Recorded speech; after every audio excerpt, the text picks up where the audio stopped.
नमस्कार। आप सुन रहे हैं संस्कृति टीवी पर संपूर्ण महाभारत। और अब कहानी आगे।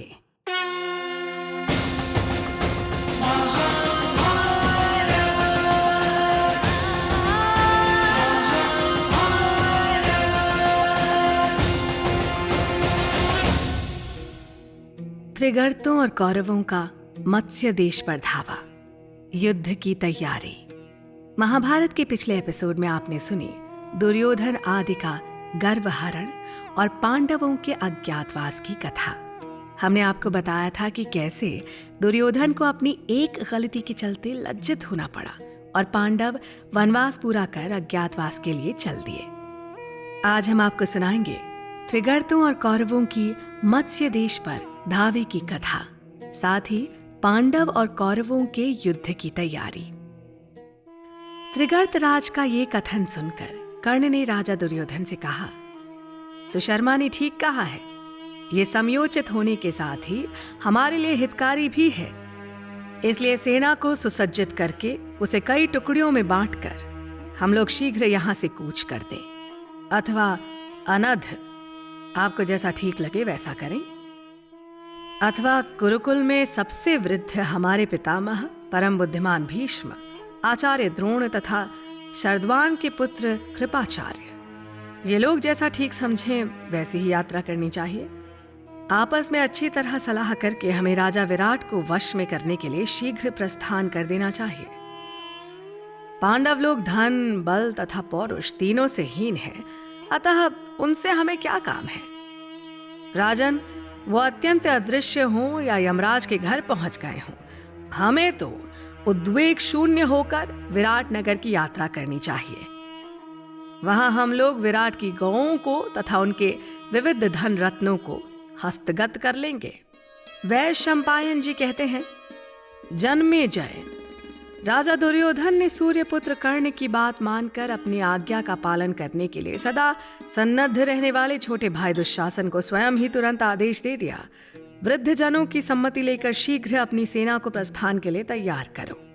जिधर से आक्रमण का निश्चय हो उसी ओर हम कौरव सैनिकों के साथ चलें। महारथी सुशर्मा भी त्रिगर्तों के साथ निश्चित दिशा की ओर जाएं और अपने समस्त बल, सेना एवं वाहनों को साथ ले लें। सब साधनों से संपन्न हो सुशर्मा पहले मत्स्य देश पर आक्रमण करें, फिर पीछे से एक दिन हम लोग भी पूर्णतः संगठित हो मत्स्य नरेश के समृद्धशाली राज्य पर धावा बोल देंगे।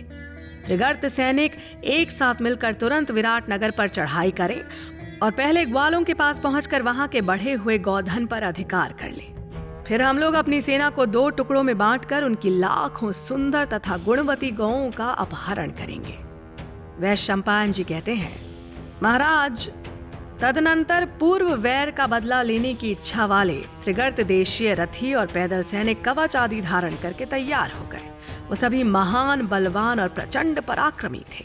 सुशर्मा ने विराट की गौओं का अपहरण करने के लिए पूर्व निश्चित योजना के अनुसार कृष्ण पक्ष की सप्तमी को अग्निकोध की ओर से विराट नगर पर चढ़ाई की। राजन, फिर दूसरे दिन अष्टमी को दूसरी ओर से सब कौरवों ने मिलकर धावा किया और गौओं के सहस्त्रों झुंडों पर अधिकार जमा लिया।